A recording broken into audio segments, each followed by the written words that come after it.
Saudações investidores, tudo bem com vocês? Vocês estão no canal Aportando Conhecimento e no vídeo de hoje a gente vai falar da queda gigantesca do MGLG11, o fundo de tijolo de logística da Mogno. Foi lançado em bolsa em agosto do ano passado e desde lá já tem uma queda de mais de 50% da sua cotação.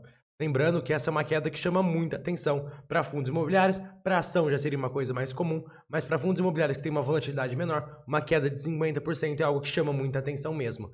Para você ter uma noção do tamanho do problema do MGLG, a própria gestora, que é a Mogno, está pedindo para sair. A própria gestora quis sair do fundo imobiliário e colocar outra gestora no lugar. Bem, primeiro, vamos esclarecer melhor essa história da troca de gestão. Vale ressaltar que o dono do fundo imobiliário é o investidor, é ele que possui as cotas. Os gestores e os administradores são apenas prestadores de serviço desse fundo imobiliário. Por mais que tenham sido esses gestores e esses administradores que tenham criado o FII em algum momento, quem realmente escolhe a gestão são os investidores, são eles que são os donos de verdade.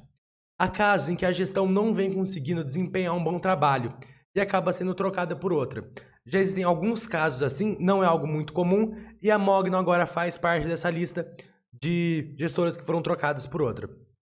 No caso do MGLG11, a própria Mogno resolveu sair por conta própria. Ela falou, não, para mim já não dá mais e eu quero sair. E colocou no lugar a gestão da Suno Asset, o pessoal da Suno aí, da Suno Research, muito conhecido. E, obviamente, os investidores tiveram que aprovar essa mudança, foi feita uma votação e eles aprovaram em ampla maioria essa troca.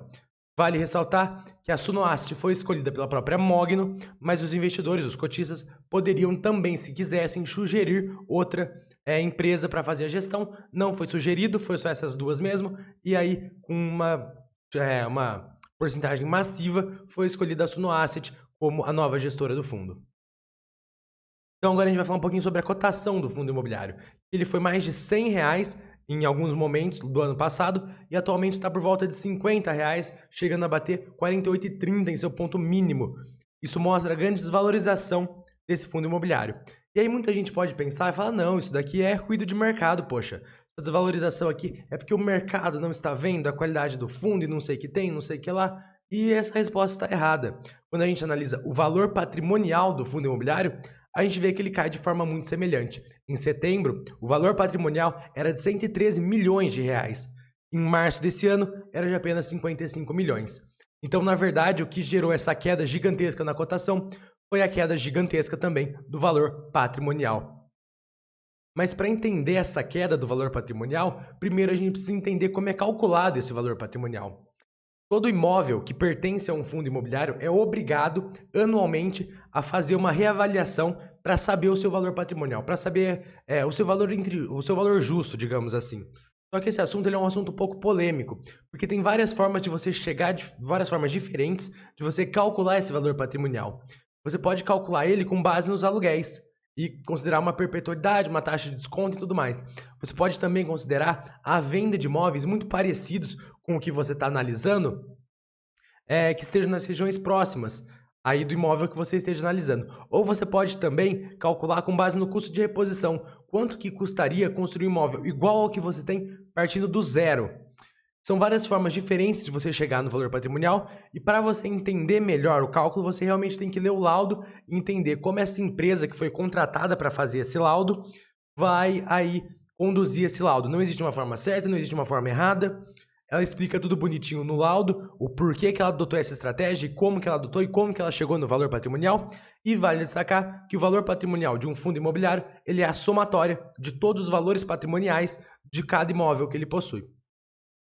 E por mais que existam formas diferentes de você calcular, realmente não existe uma grande gama de variações, como aconteceu no caso do Mogno Logística. Realmente essa queda gigantesca que ele teve no valor patrimonial, realmente foi por causa de um problema que ele teve, que a gente vai mostrar agora, e não por causa de uma mudança de cálculo, uma mudança de metodologia de cálculos, por exemplo. Então agora a gente vai tentar entender o que realmente aconteceu, o que provocou essa desvalorização, que na verdade foi que o Mogno Logística tentou dar um passo maior do que a perna e acabou caindo muito feio. O Mogno Logística ele comprou 5 imóveis, sendo esses 5 imóveis de outros fundos imobiliários. Aqui a gente consegue ver que 4 deles eram do BTLG11, um outro fundo de logística, e um deles era do RBRL11, que é também um fundo de logística. Todos de contratos atípicos. E aqui a gente consegue ver o valor da avaliação. O valor da última avaliação que esses fundos tiveram. Perdão, me perdi um pouco aqui. O valor do laudo de avaliação que eles últimos tiveram. E aqui na linha de cima, o valor que foi pago pelo Mogno Capital pelo imóvel. Então repara aqui, só o imóvel de També. Ele pagou 50 milhões de reais nesse imóvel. Mas segundo o laudo, ele não valia nem 30 milhões. Ou seja, ele pagou com ágio, ele pagou a mais quase 75%. Quando passou para o imóvel de Cerati, a mesma coisa, ele pagou mais de 50% a mais. O imóvel Magna também, 25% a mais. O único que ele levou alguma vantagem foi no supermarket. A gente vai falar mais dele depois. Ele pagou 20%, um pouquinho mais do que 20%, a menos do que o laudo falava que ele valia.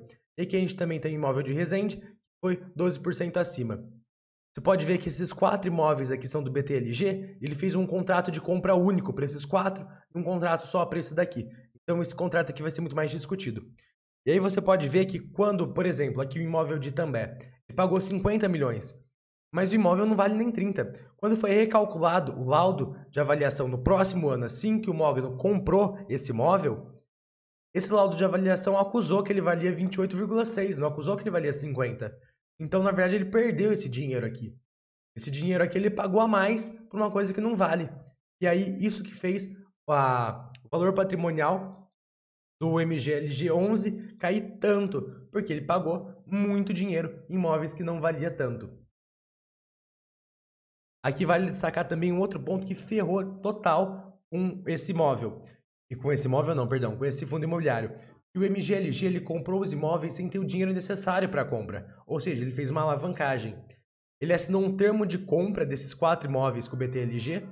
E nesse termo de compra, ele passaria a receber integralmente os aluguéis de todos esses 4 imóveis e só pagaria por eles depois a prazo e ainda pagaria parcelado. O BTLG concordou com isso, falou, não, tá tudo bem, pode pagar assim, tá tudo certo, e assim foi feito. Só que o Mogno ele não tinha esse dinheiro para pagar esses imóveis. Qual que era a ideia do Mogno Logística? Fazer uma nova emissão, captar esse dinheiro e pagar pelos imóveis. Só que qual que foi o problema? Essa emissão nunca aconteceu.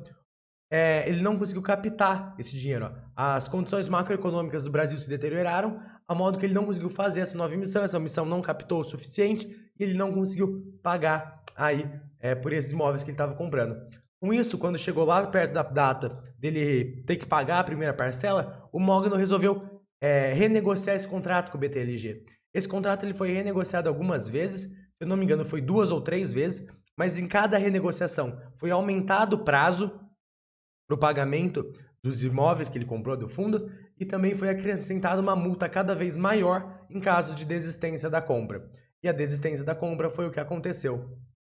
Aqui, em março desse ano, ele comunicou ao mercado através de um comunicado que ele estaria comprando apenas o imóvel de També, Cerati e Magna do BTLG e devolvendo o imóvel de Supermarket junto com uma multa aí bem considerável que foi paga.